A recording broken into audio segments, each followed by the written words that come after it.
Okay, hello guys, I am back with another game and let's just hop straight into it. I've heard already about that game, that it was really awesome, really intense, interesting, exciting, I don't know. Battle control initialized. So I'm curious to see it. I have not seen it. I mean, I only know the outcome because of the tournament bracket and entering this stuff. So we have Sovet and TeaCommissar. They are playing on the top as Eagle and Blackhand. So here's Eagle and here's Blackhand. I think we have seen Sovet already in the past with these combat Chinooks. TeaCommissar often with rocket bikes and some other interesting stuff like Spec Ops with the relay marking and stuff, but I don't know. I mean, he's Blackhand now, so it's more likely to we see rocket bikes on this small map, which is very rush inclined. Blackhand Flamers might also be nice, but he's not going for barracks early. He rather tagged to the Temple of Nod, so that's like a very unusual start, but it's possible. You just like have a lot less economy, but you have like the late game or late mid game stuff really fast. Can make sense. So here we see some rush units going forward, or maybe scout, I don't know. The other team, Tcprod and Carl M, is base crawling like crazy. It's something that can make sense on this map. I don't know if you want to secure the ore fields here and there, but you could also use an engineer and capture this.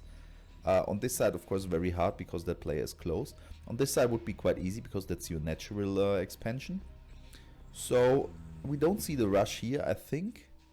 So I guess it's the map choice is pretty much Sovet and TeaCommissar. I'm quite sure they picked that one.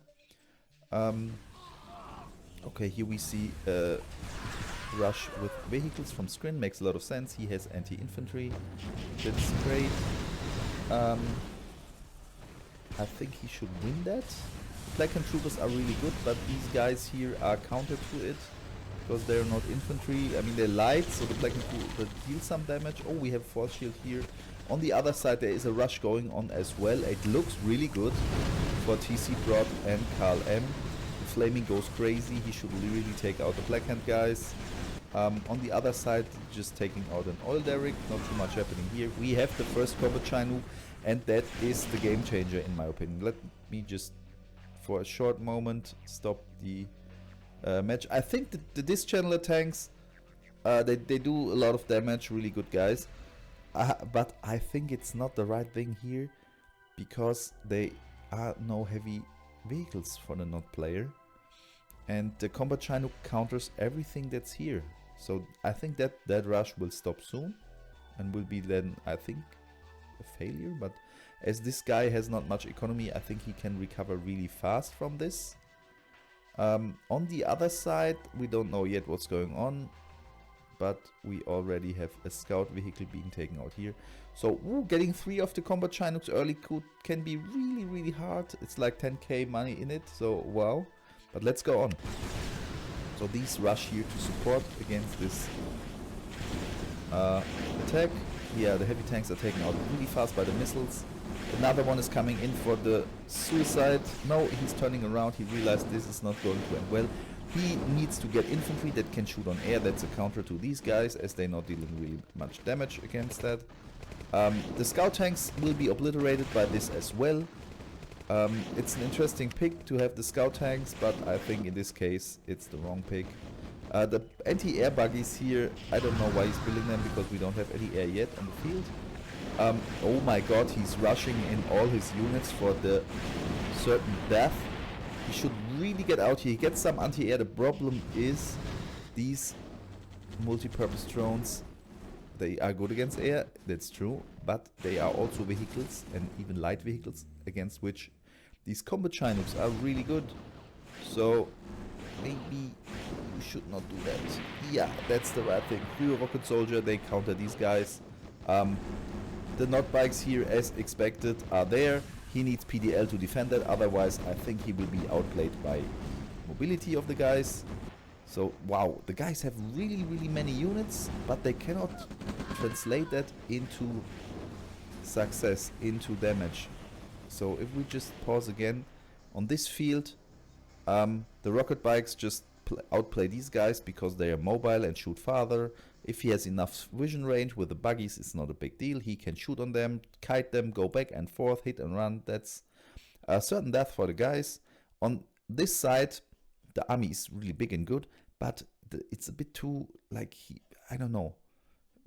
If the scout tanks had PDL, then these guys could be like stopped for some time and they tanked, and then these guys could shoot on them. It might work.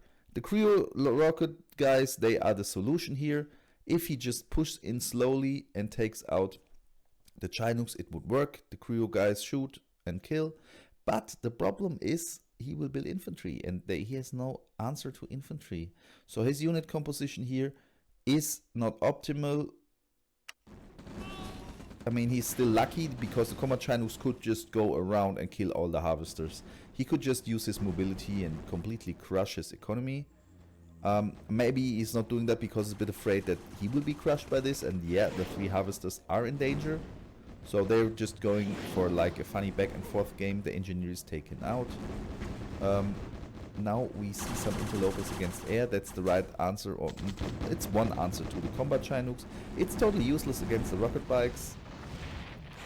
So I think we already see how Sovet and TeaCommissar, with their kind of supporting each other and switching sides, already getting a big advantage because he cannot do much here. He's already afraid and getting point defense towers, so he's really getting afraid of the rocket bikes.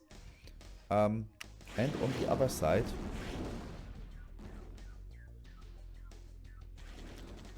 it's still nobody really commits. He's going for a lane swap, go to the other side. I think makes a lot of sense, could help a lot. But here this army would be overwhelmed by infantry at this point. So, but I have to say it's correct. The match is already intense. It's great. The answer to the rocket bike is the same as usual. Just get some Storm Rider, some UE, some like machine gunning helicopter, these light helicopters or light aircraft like Storm Riders in the case of the Scrin. Of course, he has a SAM site at the front, so that would help him a lot against it. Still, it would be much harder with these guys to go out if some Storm Rider comes and pew pew pew takes out one rocket bike by the other. Then maybe you lose a Storm Rider against a SAM site, but that's not too bad. You can still, you just completely change the dynamics of the combat if you have something that can hunt these guys, because now they can roam freely, and that's the problem.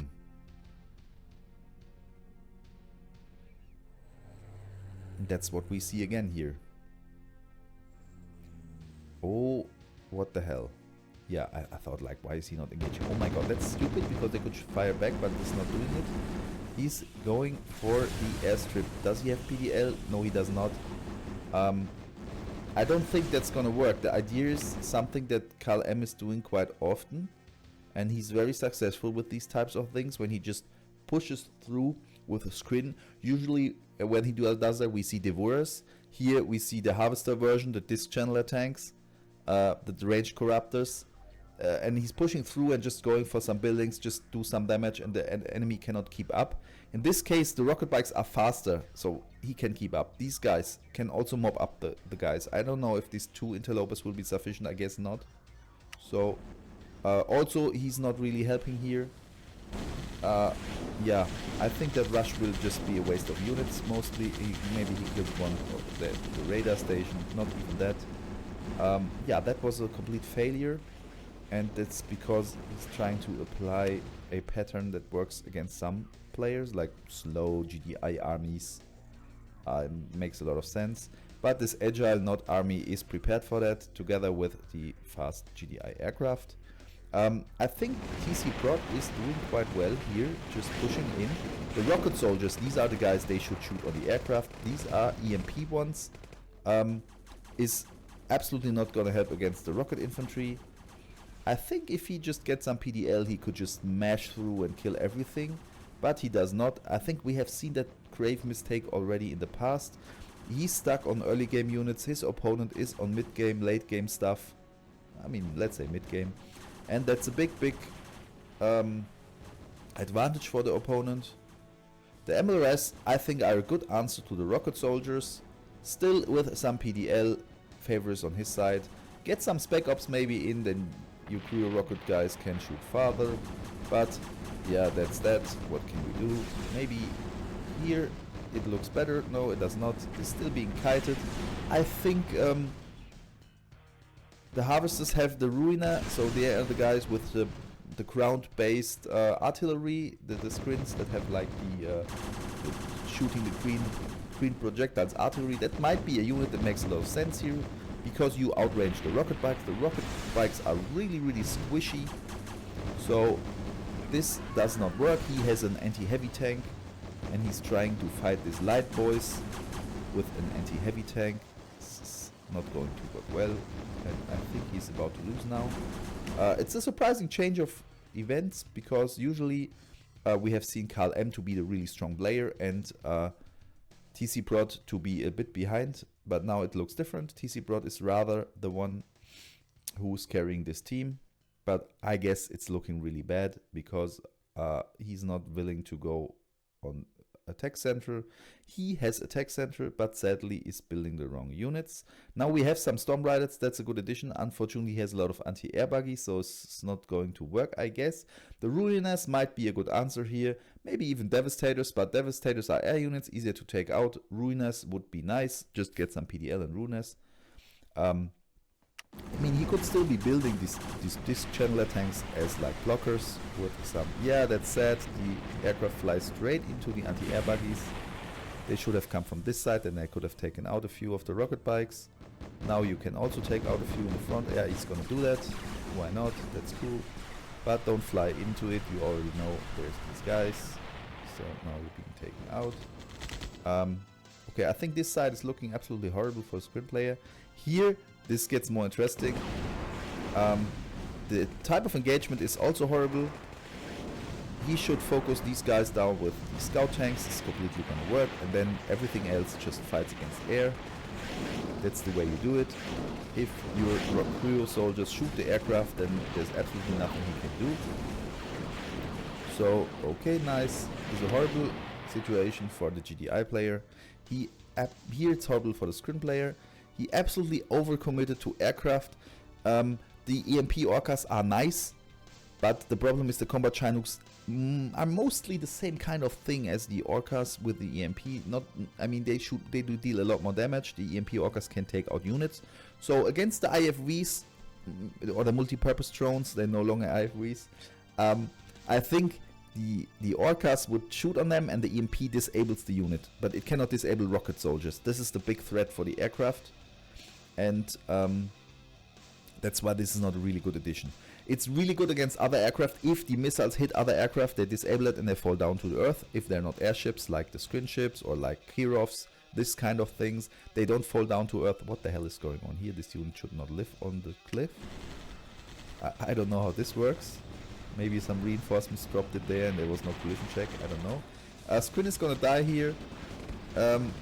This is going really well, but he should keep his army together, not split up, not be EMP'd like crazy. What's going to happen now? But I think if he stays in there and not lets his Creo soldiers being mopped up, he's doing a really good job. Maybe this tank needs some Creo missiles also, but the sad thing is the NOD player is now coming in and he's changing the outcome of this fight. He's just saving his teammate, so that I think Tcprod did a tremendous good job. Even though he did this insanely bad mistake of not going up and not getting some PDL in the mix, I think he would have still won that engagement if not his ally came and saved his ass. That's definitely to blame on Karl M, who just continued to build the wrong units, who continued to build the disc channeler tanks without PDL, so there was no purpose for these guys at all. With that heavy rocket playstyle of the guys, you need PDL or you need some other answers, but in this case Tcprod gives up. I think it's the right call here. I'm not so sure, but I think so, yeah. The resources back here were completely mined. This field absolutely not defendable. This field not even taken. Oh, I mean, this was also not taken, but there was no chance for the guys to get back into the game here. I really appreciate it. Sometimes it's better to give up and go for the next game than to just prolong the inevitable.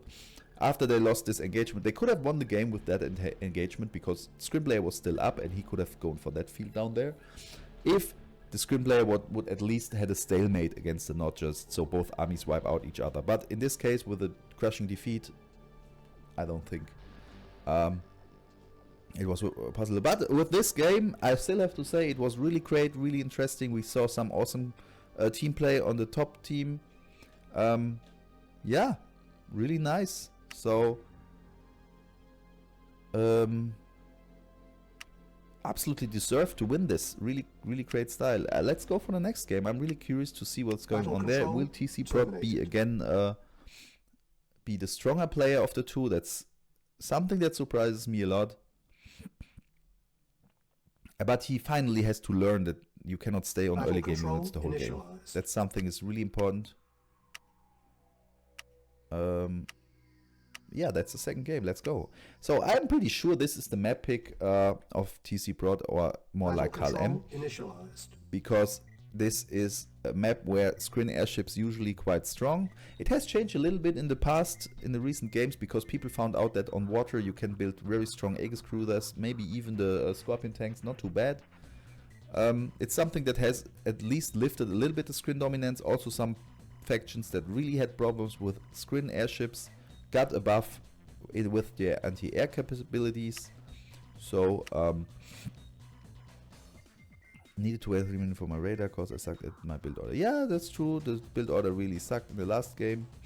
I can absolutely agree to that. But it sucked only for one reason. You didn't get a tech center. And then you did not build any higher level units. So Carl M is going for the base call to the top field. That's the absolutely right thing. And Tcprod is going for the other field. Also right. Secure resources. This map has Tiberium. Tiberium is more dense. It has some blue. Tiberium is really dense. But it's not so much. You have to expand to really freak out a lot. And usually we see oil fields here because at some point these fields are small. There's only a few trees that give you some trickling income.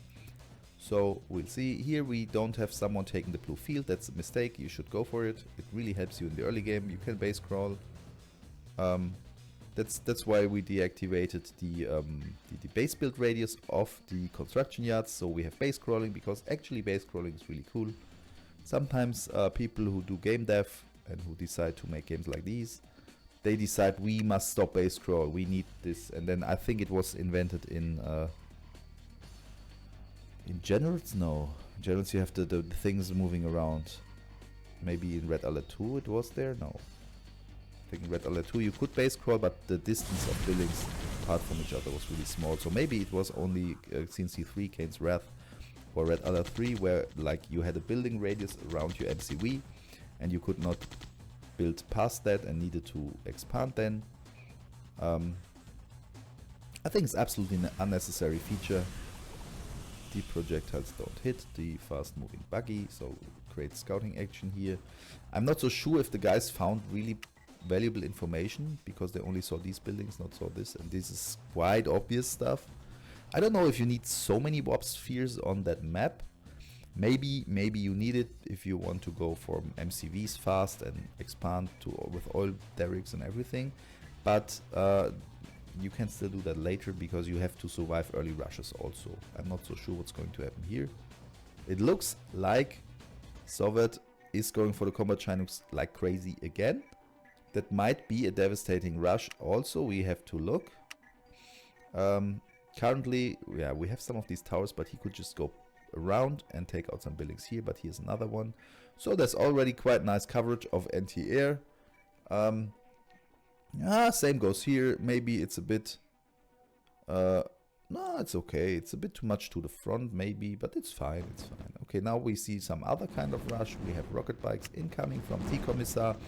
Absolutely right shot from my perspective. He just goes for the same kind of, I have a mobile army that can go back and forth and I will annoy the shit out of you guys. If you build again the range corruptors and dischannelers, you will suffer. I will make you life hell. So you, yeah, very nice. There's the artillery and it is complete change. Now we have Runers in the mix. These guys, I think these guys are horrible for the rocket bikes, because And we have PDL. Yeah, that's. I think there's no chance the bike can absolutely not defend this or attack this. Yeah, we see the right answers. Nice. Learned from the first game. I absolutely appreciate that. So I don't know if TeaCommissar also learns then and realizes, ah, shit, man. This is not going to work here. He has answers. And now I have questions. The question is what to build against it. I think energy weapons make sense. So the beam cannons from NOD are completely neglected after they got a buff. The buff is already, I don't know, 2 months old or something like that. But nobody's really trying that with NOD. But you could also go for the Scorpion tank. It's a different type of thing. Scorpion tank is one laser that loads up really slowly but deals a lot of damage to heavy tanks. In that case, everything is light. That's why I'm thinking the beam cannon might be a really good answer here. Ooh.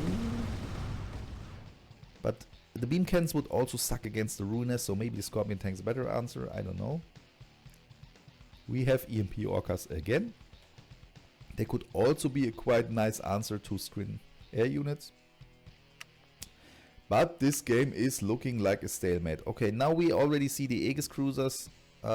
We don't have air units yet, I think. We have, sorry, the Chinooks, of course. Aegis cruisers should completely wreck these guys. The Chinooks should have not a single chance against those. They must use their mobility to get in from somewhere like here. You cannot fight those guys on water. There's no chance for the Chinooks. I think there might not be anything that counters Chinooks as crazy as Aegis cruisers. I don't think anything exists that is wiping these guys as much as they do. So I think totally right call to go for the guys here.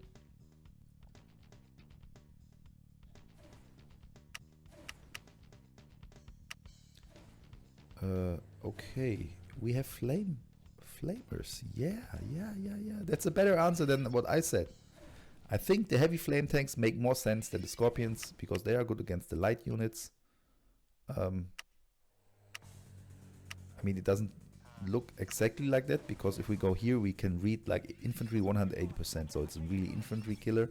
But light 50% is still a lot of damage. It's still quite good.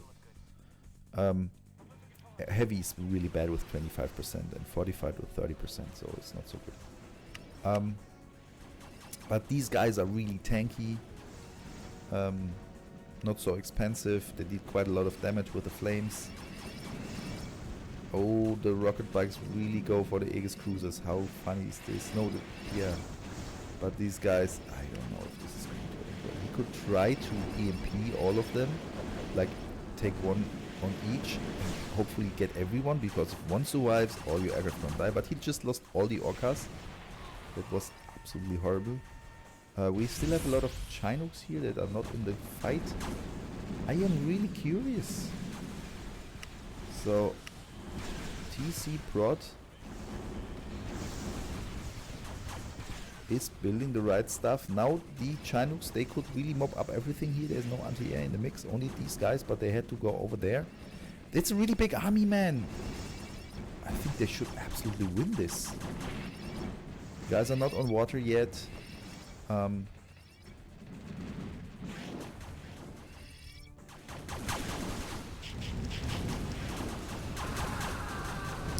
my god, this looks like an absolute nightmare for the team on north or top. Here the guys, they could just go in, but the PDL is still active.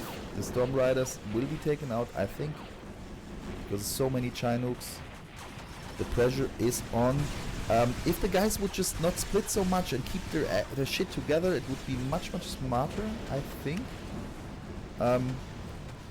But still, it's a great push. The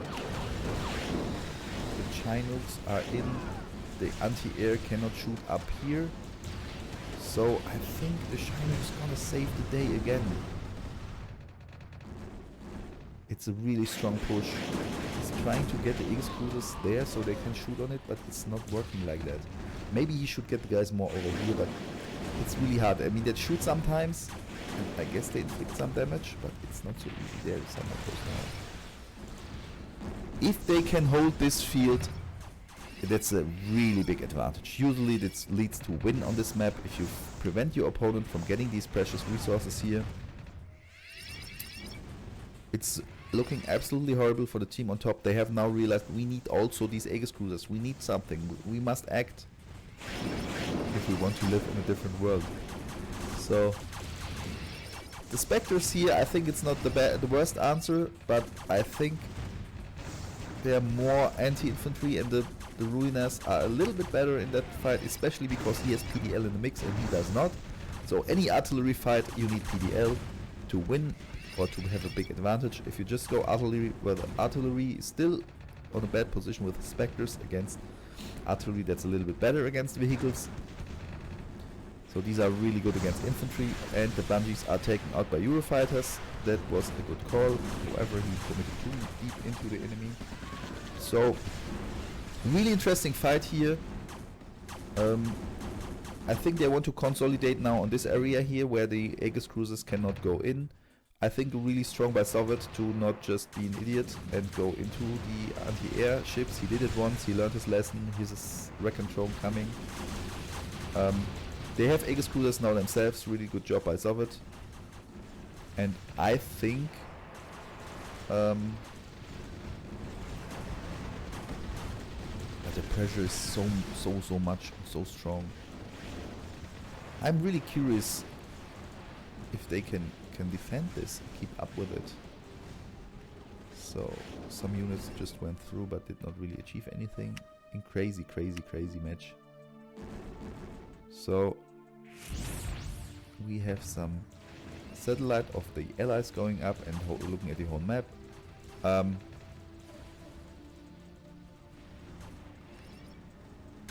We have prism cannons, why not? Crew launchers, it's a strong combo anyway, prism cannon and crew launcher.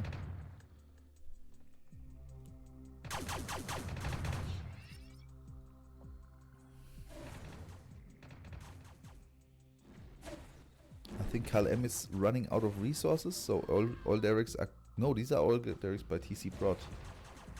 He's already having a lot of income from the oil derricks, cool.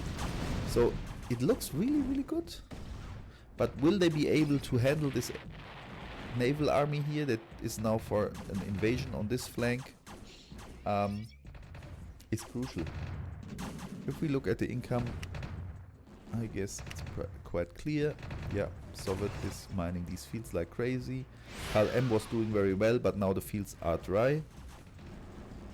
TeaCommissar is a bit behind. This is not enough harvesters here. He never got this field. So if the team on the top wants to win this, they need this field, and the team on bottom, if I were them, I would even consider it. Oh no, they're already building here. Oh wow, where's the MCB? Sorry, I casted like a noob. Okay, yeah, that's the right thing. Also get some refineries here, easy money. But maybe they're too sure they're gonna win, I don't know. So now Soviet's income is dropping like crazy. I think the fields are empty now. And he's feeling that. This field still has some.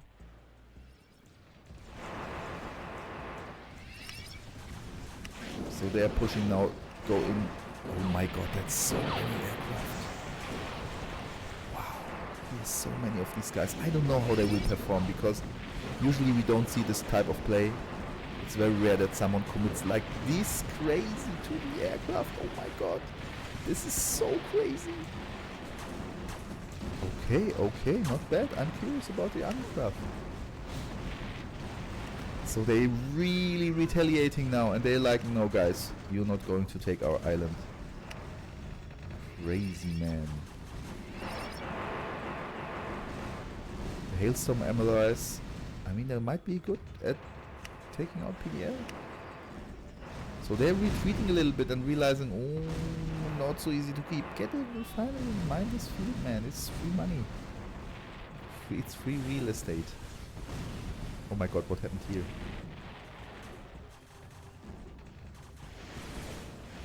Oh, the interceptors are coming in.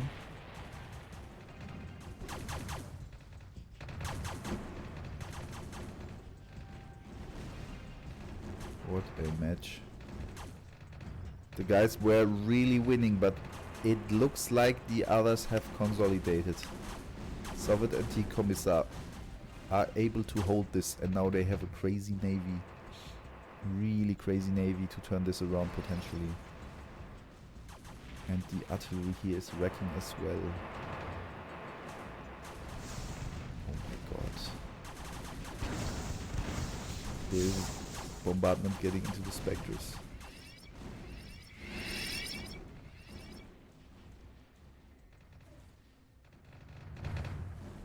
He's already bombarding. That's the way. He has up his GDI. GDI advanced radar scan. He's bombing in here, why not? That makes a lot of sense. He's just telling him, man, I also have navy now. You guys will have a hard time. I think oh yeah, here the army drops, these are quite interesting here. That was the fight that we looked at when all the EMP guys went into the Scrin airships, and the EMP lost less than the airship, so it works. It's not too bad to do that engagement. It might not be because they counter those guys. It might be just the army's bigger and just more units shooting on each other. There's this thing called Lancaster effect. I think it's quite old, like 150, 200 years, something like that. And this Lancaster guy, he realized there's some kind of laws and rules that apply when, for example, swordmen or pikemen, it's like melee combat guys, fight each other. And he just wrote down an equation how like the size of the army changes the outcome and like the losses. So if for like 1 versus 1, of course, like the expectation is both die, both kill each other, stuff like this. And then if you have like 2 versus 1, it's not like one of the two kills the other one and the other one kills one, so it's not like one remains with 2, but both survive somewhat damaged or something like that. So if you have like 20 against 10, this is not gonna, you're not gonna end with 10 left, but rather with like 15 left. So outnumbering the enemy army is a big advantage, and that might be the reason why this happened here. You want to take fights like with equal units that do not counter each other, but you are outnumbering the enemy. Of course, range plays a big role in that. That's because there's Lancaster's square law, and Lancaster's square law is for archers. It's for like armies that have range, and then it's much crazier. Lancaster's square law, this is like, for example, 20 versus 10 can even end up with you just have 18 left and the 10 on that. Stuff like this happens. It always depends on the parameters, the damage, and that stuff. But it's something you should always consider. Like sometimes you, oh what, I have to counter, oh, I should win this, but if you're outnumbered like crazy, you won't win with the counter. So the navy here is becoming a problem. They have retreated here mostly. So they were not able to put down a refinery, get the money. The army of Soviet is getting bigger and bigger. What an insane turnaround. The earnings are quite similar, just TeaCommissar is behind. He's just committing like crazy to naval, and I think Tcprod could have done the same. I'm not so sure what he put his stuff into, his money, what he invested in. He must have something, I don't know. Did he really just build scout tank with PDL maybe? I think carriers is great.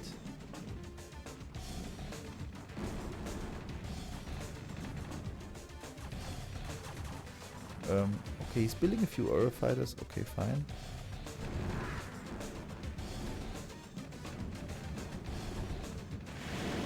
Oh, I'm not so sure this is gonna end well. You cannot. The carriers against the Aegis really hard. Maybe you need some ruiners to shoot back.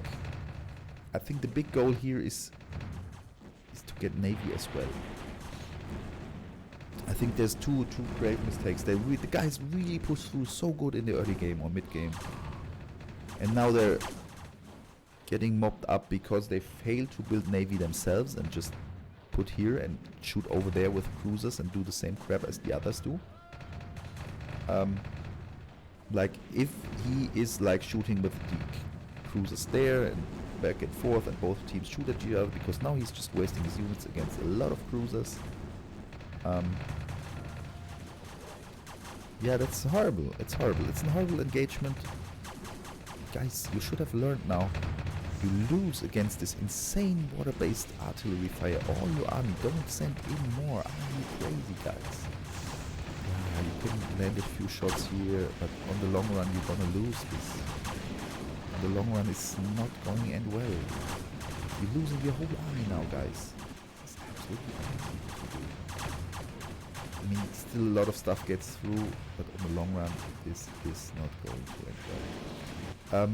I think the two big mistakes we have seen by the team on the bottom. Number one, just build the refinery here, just get the free money. You were long enough here to mine half of the field, maybe all of it. If you completely crazily commit with all that money, you could still win with bad mistakes. Okay, now you're trying to push through to the side here. That's actually a good idea, but the scout tanks with PDL must be underneath the aircraft or you will get EMP'd like crazy. It's so important. Get the units down here, but you're under constantly barrage of the chips. You're already losing on your way to the front. It's a crazy fight. I think the scout tanks with PDL can support a lot. Don't drive up there. You need to protect the aircraft. The aircraft, they need the PDL, and MP here is also in there. I guess the GDI rocket hit that. A nuke is coming! Okay, it's only a chem missile. Lucky. I think they're gonna defend this. It's only a few carriers left. The scout tanks did a grave mistake of getting away. And now these guys cannot really change the outcome. You must play better as a team. You must stick together. You should communicate. If he's saying like, I wanna rush through, then you should say, no you don't, because your unit's not gonna do much. You kill one MCV, who gives a fuck? What you want to do is keep the army together, form a death ball that nobody can stop. Just, the idea is correct. It's a great idea to just not commit to the navy shit. Neil says it's maybe a GG. It's a GG. This army's not gonna win it.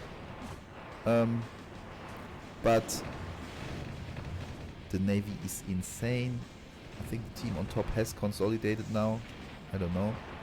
I mean, maybe I am wrong, but the army graph of Sovet says this is not gonna end well.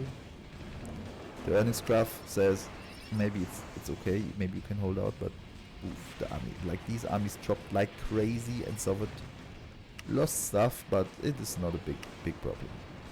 He still has a navy that is insane, and now it's getting harder and harder to do this kind of thing again. It's one of the rare matches where we see that the top team really survives when this... What the hell is now? Someone lagged out or what happened? Oh man, not this match should not end here. No.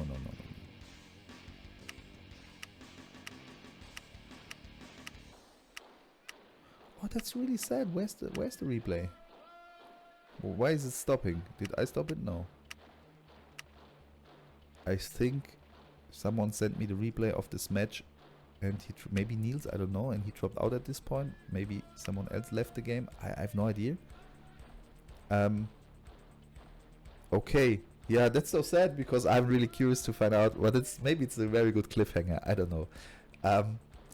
Yeah, cool. So I don't know. I would really know how to this game ends. The guys could still land here and build up some stuff and try to have a bridgehead. That's really useful there, so they don't have to go here and take all the cruiser fire. That's absolutely crazy. I'm not so sure. So yeah, the one mistake, the refineries, I already had this, but the big mistake was they were so far ahead. They should have just built a naval yard here and take over the sea, and then it's easy GG. No longer naval superiority on that side. It's a fine thing then. So yeah, I'm sorry, I cannot cast anymore here because the game just stopped. I think someone sent me a replay that's not full length of the game. I hope a replay exists, because maybe for everyone the game was problematic then, but I think they finished it. I don't think at this crash point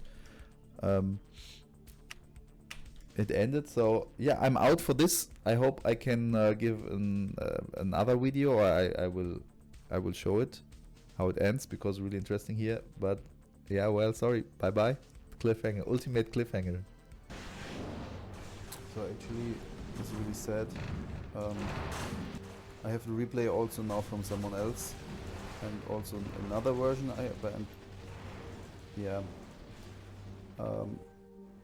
It just hangs up at the same point for everyone when TeaCommissar left the game. This is really, really sad. Yeah, so we can't really watch it. I think it was a great match because this one's gonna hang up at 21 minutes. And it went like 1 hour. So it's really, really sad. Yeah. I think we should just listen to the words of an absolute military expert who has summed up this match. So I pass the mic to the absolute expert now. Was even hurt. Our canine, as I call it a dog, a beautiful dog, a talented dog, was injured and brought back. But we had no soldier injured. And they did a lot of shooting, and they did a lot of blasting, even not going through the front door. You know, you would think you go through the door. If you're a normal person, you say, knock, knock, may I come in? The fact is that they blasted their way into the house in a very heavy wall, and it took them literally seconds. By the time those things went off, they had a beautiful big hole, and they ran in, and they got everybody by surprise. Unbelievably brilliant as fighters. I can't imagine there could be anybody better. And these, as you know, are our top operations people. And Baghdadi apparently A brutal killer, one who has caused so much hardship and death, has violently been eliminated. He will never again harm another innocent man, woman, or child. He died like a dog. He died like a coward.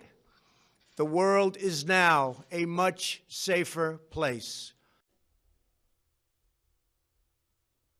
So yeah, we have seen this insanely great insight from an absolute expert on actually everything. But joke aside, yeah, there's no way to watch this thing to the end. So I asked the guys who played in this game what happened and how it ended.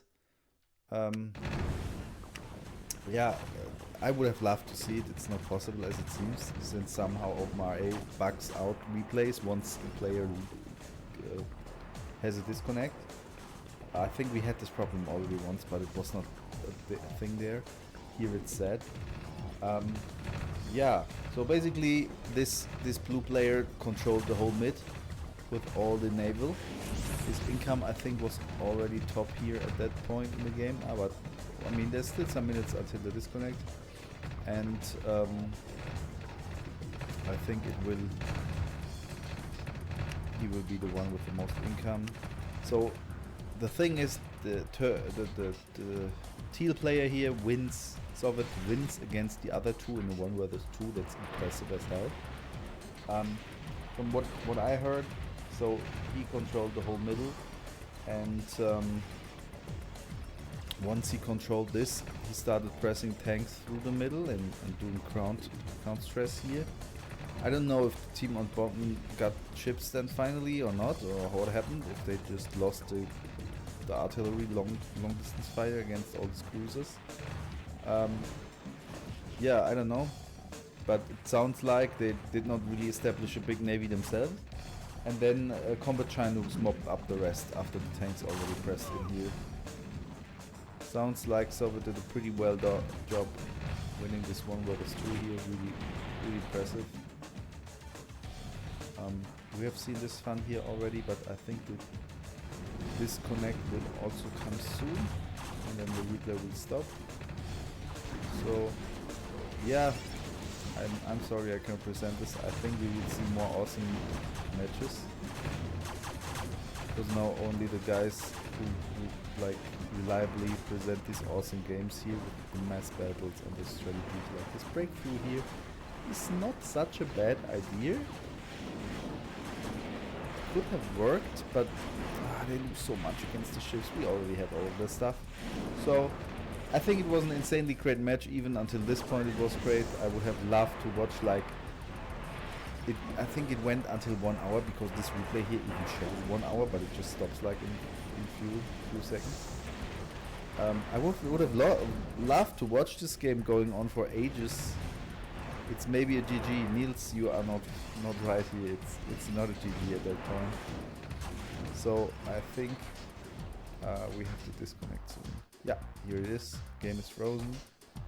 So this is another replay than the one before, but it freezes at the exact same moment when TeaCommissar left the game. And yeah, I'm looking forward to more awesome matches. Congrats to Sovet. Really strong win on these 2 versus 1 at that point. And I'm out.